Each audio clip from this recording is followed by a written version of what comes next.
नमस्कार दोस्तों, मैं रामू कुमार यादव एजुकेशन क्लासेस रामू में आपका स्वागत करता हूं।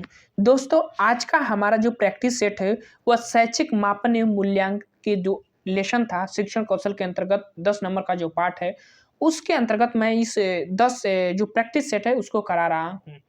तो आज का हमारा जो प्रैक्टिस सेट नंबर 4 होगा।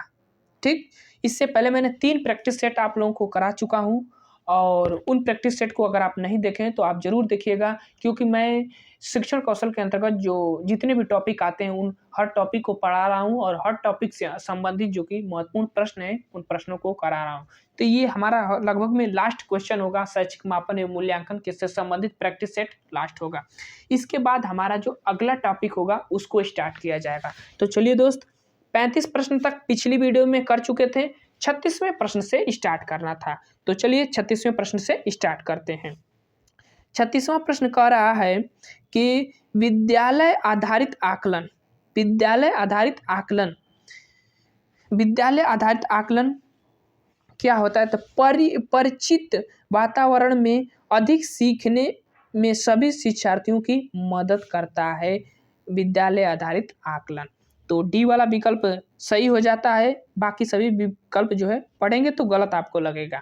ठीक, नहीं तो पढ़कर आप देख लीजिएगा। डी वाला विकल्प यहाँ भी दिया गया है, वही चीज़ यहाँ पर बताया गया है। अब चलिए अगले प्रश्न पर 37 प्रश्न कह रहा है कि किसने सबसे पहले बुद्धि परीक्षण का निर्माण किया था? तो ये तो बहुत सरल प्रश्न है, किसने किया था? तो सबसे पहले 1905 में बीने ने किया था। तो ऑप्शन नंबर बी वाला विकल्प सही हो जाएगा। व्याख्या इसकी देख लेते हैं।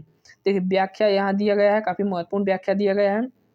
सन 1905 में आल्फ्रेड बीने ने साइमन के सहयोग से, इसे सहयोगकर्ता थे, प्रथम बुद्धि परीक्षण का निर्माण किया, जिसे बीने साइमन बुद्धि परीक्षण के नाम से जाना जाता है, दिया जाता है। ये बुद्धि परीक्षण 3 से 16 वर्ष की आयु के बच्चों की बुद्धि का मापन करता है।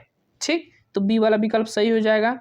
अब अगले प्रश्न पर चलते हैं। अगला प्रश्न है 38वां प्रश्न। 38वां प्रश्न क्या कह रहा है इसको थोड़ा देखते हैं। 38वां प्रश्न कह रहा है कि एक शिक्षक कक्षा के कार्य को एकत्र करता है और उन्हें पढ़ता है। एक शिक्षक कक्षा के कार्य को एकत्र करता है, शिक्षक करता है ना, और उन्हें पढ़ता है। उसके बाद योजना बनाता है और अपने अगले पाठ को शिक्षार्थियों की आवश्यकताओं को पूरा करने के लिए समायोजन करता है। यह डैश डैश कर रहा है। एक बार प्रश्न को फिर से पढ़ेंगे, समझ में नहीं आया, काफी लंबा प्रश्न है। तो जब प्रश्न आपको समझ में नहीं आया ना तो उसको दोबारा पढ़िएगा। एक शिक्षक कक्षा के कार्य को एकत्र करता है, ठीक, और उन्हें पढ़ता है, ठीक, ये भी ठीक बात है। उसके बाद योजना बनाता है, ठीक, और अपने अगले पाठ को शिक्षार्थियों की आवश्यकताओं को पूरा करने के लिए समायोजन करता है। यह डैश डैश कर रहा है। तो ई क्या कर रहा है? देखिए इसी प्रश्न में आपको समझ में आ जाएगा। ई क्या कर रहा है? सीखने के लिए आकलन कर रहा है। समझ गए हैं? ये क्या कर रहा है? तो सीखने के लिए यह आकलन करने का कार्य कर रहा है। तो इसका विकल्प जो सही होगा वो होगा सी वाला विकल्प सही होगा, सीखने के लिए आकलन। अब देखिए ये होता क्या है आकलन, सीखने के लिए आकलन, इसको इंग्लिश में असेसमेंट फॉर लर्निंग, ये मतलब कि ये 4 प्रतिमान होते हैं। आकलन के 4 प्रतिमान होते हैं। पहला प्रतिमान assessment for learning, assessment as learning, assessment in learning और असेसमेंट ऑफ लर्निंग। हिंदी में बता देते हैं, अधिगम के लिए आकलन या हेतु आकलन कह सकते हैं। दूसरा, अधिगम के समान या के रूप में आकलन कर सकते हैं। तीसरा, अधिगम में आकलन कर सकते हैं। और असेसमेंट ऑफ लर्निंग का मतलब होता है अधिगम का आकलन कर सकते हैं। लेकिन ये प्रश्न पूछ रहा है कि वो पाठ के एकत्र तो कर रहा है और उसको पढ़ रहा है, उसके बाद यह योजना बनाता है अपने अगले पाठ के शिक्षार्थियों की आवश्यकताओं के अनुसार उसमें समायोजित भी कर रहा है। तो ई का कर रहा है कि रचनात्मक आकलन कर रहा है। और रचनात्मक आकलन का करता है कि इस प्रकार के में अध्यापक स्वयं बालकों की समस्या का निदान करता है। एकर मतलब स्वयं प्रश्न पूछी, स्वयं का करी ओकर निदान करता है। ठीक, यह अधिगम के दौरान होता है और यह जब आप सीख रहे हैं तभी इसका प्रयोग किया जाता है। तो असेसमेंट असेसमेंट फॉर लर्निंग इसको कहते हैं। ऑप्शन नंबर सी वाला विकल्प सही हो जाएगा। यानी कि देखिए, ये खुद योजना बना रहा है, खुद बता रहा है, खुद उसमें समायोजित कर रहा है। समायोजित करने का मतलब कि ई जोन कमियां बा अगली पठिया में जोड़ता, तो वो कौन हुई, सीखने के लिए आकलन। सी वाला विकल्प काफी बात हो गया इस प्रश्न पर। अब चलते हैं अगले प्रश्न पर।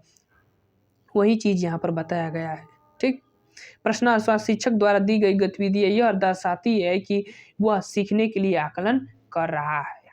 ठीक, अब चलिए अगले प्रश्न पर। ग्रेड अंकों से कैसे अलग है? ग्रेड अंकों से कैसे अलग है? यह प्रश्न निम्नलिखित में से किस प्रकार के प्रश्नों से संबंध रखता है? यह किस प्रकार के प्रश्नों से संबंध रखता है? ग्रेड अंकों से कैसे अलग है? ग्रेड अंकों से कैसे अलग है, यही प्रश्न ये पूछ रहा है। तो ग्रेड अंकों से कैसे अलग है, तो विश्लेषणात्मक में अंतर है भैया। ऑप्शन नंबर बी वाला विकल्प सही हो जाएगा 39 का। ग्रेड अंकों से कैसे अलग है, तो यह प्रश्न विश्लेषणात्मक प्रश्नों के अंतर्गत में संबंध आता है। ग्रेड में क्या होता है कि आपको ग्रेड दिया जाता है कि A grade, B grade, B grade, लेकिन अंक होते हैं कि आपको एक अंक दे दिया जाता है, जैसे 82 नंबर आप पाएँ, 80 नंबर पाएँ, तो ये होता है ग्रेड और अंक। तो ये एक विश्लेषण हो जाता है। अब सभी बच्चों को तो ऐसे नहीं कर सकते कि अंक देकर, अब किसी बच्चों को क्या होता है कि कम नंबर आ जाते हैं तो उनको ग्रेड से बता दिया जाता है, उनको थोड़ा महसूस भी नहीं होती है, तो वो विश्लेषणात्मक के अंतर्गत आ जाता है। बी वाला विकल्प सही हो जाएगा 39 का। अब चलते हैं अगले प्रश्न, वही चीज यहाँ पर बताया गया है। 39-40 आ गए। गणित में अधिकतम निर्योग्यता का आकलन निम्न में से किस परीक्षण द्वारा सर्वाधिक उचित तरीके से किया जा सकता है? गणित में पूछ रहा है, तो निर्योग्यता का आकलन निम्नलिखित में से किस परीक्षण द्वारा सर्वाधिक उचित तरीके से किया जा सकता है? तो कौन तरीका अपनेबा गणित में भैया? तो हम निदानात्मक तरीका, यानी पहले कमी को जानूंगा बालक के अंतर्गत कि का कमी है, उसके बाद तो वो हम अधिगम निर्योग्यता आकलन के निम्न में किस परीक्षण सर्वाधिक उचित तरीका है, तो निदानात्मक परीक्षण हो जाएगा। ऑप्शन नंबर बी वाला विकल्प सही हो जाएगा 40 का। अब इसकी व्याख्या थोड़ा देख लेते हैं, क्योंकि प्रश्न थोड़ा इंपॉर्टेंट लग रहा है। जैसे गणित के अधिगम निर्योग्यता का आकलन निदानात्मक परीक्षण द्वारा सर्वाधिक उचित तरीके से किया जाता है। अधिगम के रूप में मूल्यांकन नैदानिक मूल्यांकन पर आधारित होता है। नैदानिक मूल्यांकन का मतलब यह कि पहले कारण जानिए कि बच्चे गणित में कहाँ कहाँ गलतियां कर रहे हैं, यही चीज को समझाना चाह रहा है। तो ऑप्शन नंबर बी वाला विकल्प सही हो जाएगा।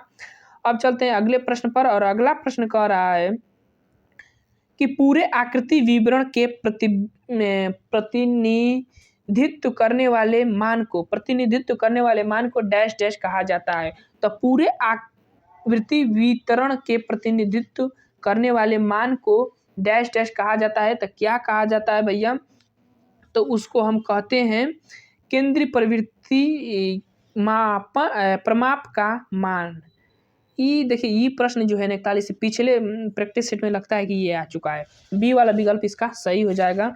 और चलिए इसकी थोड़ी व्याख्या भी होगी, उसको भी देख लेते हैं। वही चीज़ वो पिछले वीडियो वाला है, पिछला प्रैक्टिस सेट में इसको करा चुका हूँ।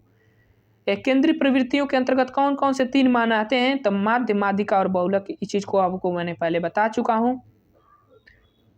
अब चलते हैं अगले प्रश्न पर। अगला प्रश्न कह रहा है कि आकलन शिक्षण प्रक्रिया का अभिन्न अंग है, क्योंकि आकलन जो है शिक्षण प्रक्रिया का अभिन्न अंग है, क्योंकि आकलन से अध्यापक बच्चों के अधिगम को समझता है और उसके अपने शिक्षण की परिपुष्टि भी होती है कि वो कैसे पढ़ावत है। आकलन से आकलन 4 तरह से कइल जाला, इहो चीज को याद रखिए। अधिगम के लिए आकलन, अधिगम के रूप में आकलन, अधिगम में आकलन और अधिगम का आकलन। तो इन 4 तरीकों से करता है शिक्षक, और ये जो शिक्षण अधिगम प्रक्रिया का एक अभिन्न अंग होता है, और इससे बच्चों की जो अधिगम की समझ होती है उसका पता चलता है, और टीचर जैसे सिखा रहा है उसका खुद का सिखाने का तरीका भी पता चलता है कि ये तरीका सही बात सिखावता नहीं कि ना। तो बी वाला विकल्प सही हो जाए 42 का। इस चीज़ के ध्यान में रखिए, हम इम्पोर्टेंट प्रश्न है और वही चीज़ यहाँ पर बताया गया है। ठीक, इसको भी देख लेते हैं। आकलन शिक्षण प्रक्रिया का अभिन्न अंग है, क्योंकि आकलन में अध्यापक बच्चों के अधिगम को समझता है और उसके अपने शिक्षण की परिपुष्टि भी कर होती है। आकलन के साक्ष्यों सावधानी पूर्वक किए गए परीक्षण के द्वारा किसी व्यक्ति या किसी शैक्षिक कार्यक्रम के बारे में निर्णय लेने की प्रक्रिया के रूप में धीरे धीरे परिभाषित किया जा सकता है। अब चलते हैं अगले प्रश्न पर, और अगला प्रश्न है 43 प्रश्न कह रहा है कि बहुविकल्पी प्रश्न बच्चों की डैश डैश की योग्यता का आकलन करता है। तो बहुविकल्पी जो प्रश्न होते हैं तो कैसे आकलन करते हैं, तो वो आकलन करते हैं कैसे, सही उत्तर का प्रत्यास्मरण करने में करते हैं। जब मैं थ्योरी बताया था तो आपको बताया था कि सही उत्तर का प्रत्यास्मरण क्या होता है, थ्योरी के अंतर्गत मैंने आपको बता दिया था। थ्योरी के अंतर्गत मैंने बताया था आपको कि जो लिखित परीक्षा होती है उसके 2 प्रकार होते हैं, थ्योरी के अंतर्गत बताया था। उसमें लिखित के अंतर्गत कई प्रकार होते हैं, वस्तुनिष्ठ, अतिलघु, त्रिलघु, और निबंधात्मक प्रश्न। लेकिन वस्तुनिष्ठ के अंतर्गत जब मैं आपको पढ़ा रहा था तो उसमें बताया था कि एक प्रत्यास्मरण होता है और प्रत्याभिज्ञान होता है। तो 2 चीजें बताया था, एक प्रत्यास्मरण और एक प्रत्याभिज्ञान बताया था। और प्रत्यास्मरण में 2 टाइप के प्रश्न आते हैं, एक साधारण प्रश्न होता है और रिक्त स्थान की पूर्ति करने वाले प्रश्न होते हैं। तो हाई जीवन प्रश्नवा बाई रिक्त स्थान की पूर्ति करता आई बहुविकल्पीय में आइल बा, तो कौन विकल्प सही हुई? ऑप्शन नंबर ए वाला कि सही उत्तर का प्रत्यास्मरण करने के लिए। अब देखो रिक्त स्थान भरना है तो आपको सही उत्तर का स्मरण किया रहेंगे तभी तो आप उस विकल्प को भर सकते हैं। तो 43 का ए वाला विकल्प सही हो जाएगा। अब चलते हैं अगले प्रश्न पर, और अगला प्रश्न है, देखिए यहाँ पर ए वाला विकल्प सही हो जाएगा। 44 प्रश्न, और 44 प्रश्न कह रहा है, देखिए 44 प्रश्न को देखते हैं। तो 44 प्रश्न कह रहा है कि विभिन्न मुद्दों और विमर्शों पर उनके लिए कारण प्रस्तुत करते हुए बच्चों को अपनी व्यक्तिगत राय को व्यक्त करने के लिए प्रोत्साहित करने वाले प्रश्न किसको बढ़ावा देते हैं? विभिन्न मुद्दों और विमर्शों पर उनके लिए कारण प्रस्तुत करते हुए बच्चों को अपनी व्यक्तिगत राय को व्यक्त करने के लिए प्रोत्साहित करने वाले प्रश्न को बढ़ावा देते हैं। तो वो कौन प्रश्न होना से भैया? तो वो प्रश्न होना से विश्लेषणात्मक और आलोचनात्मक। जैसे प्रश्न के ऊपर आलोचना करे वाला प्रश्न नहीं, तो वो जो व्यक्तिगत राय जो है व्यक्त करने के बच्चों के लिए वो अवसर देते हैं, बढ़ावा देते हैं। तो ऑप्शन नंबर सी वाला विकल्प 44 का सही हो जाएगा। वही चीज यहाँ पर बताया गया है। जैसे देख लेते हैं कि विभिन्न मुद्दों और विमर्शों पर उनके लिए कारण प्रस्तुत करते हुए बच्चों को अपनी व्यक्तिगत राय को व्यक्त करने के लिए प्रोत्साहित करने वाले प्रश्न विश्लेषणात्मक और आलोचनात्मक चिंतन को बढ़ावा देते हैं। आलोचनात्मक चिंतन क्या होता है वो समझ लेते हैं। किसी वस्तु या तथ्य की सच्चाई को स्वीकार करने से पहले उनके गुण दोष को पूरी तरह परख लेना ही आलोचनात्मक चिंतन कहलाता है। ठीक, तो सी वाला विकल्प इसका सही होगा। आशा करता हूं कि आपको ये समझ में आ गया होगा। अगला प्रश्न है कि केवल कागज पेंसिल जांचों द्वारा आकलन, मतलब केवल कागज पेंसिल जांचों द्वारा आकलन करते हैं। तो केवल कागज और पेंसिल जांचों द्वारा क्या करते हैं? तो निरंतर मूल्यांकन को सुविधा प्रदान करता है। ये जो कागज और पेंसिल जांचों का आकलन जो होता है निरंतर मूल्यांकन को सुविधा प्रदान करता है। सुविधा देने का मतलब ये हुआ निरंतर अगर मूल्यांकन करते हैं तो इसका जो विकल्प सही हो जाएगा डी वाला विकल्प 45 का। अब देख लेते हैं व्याख्या।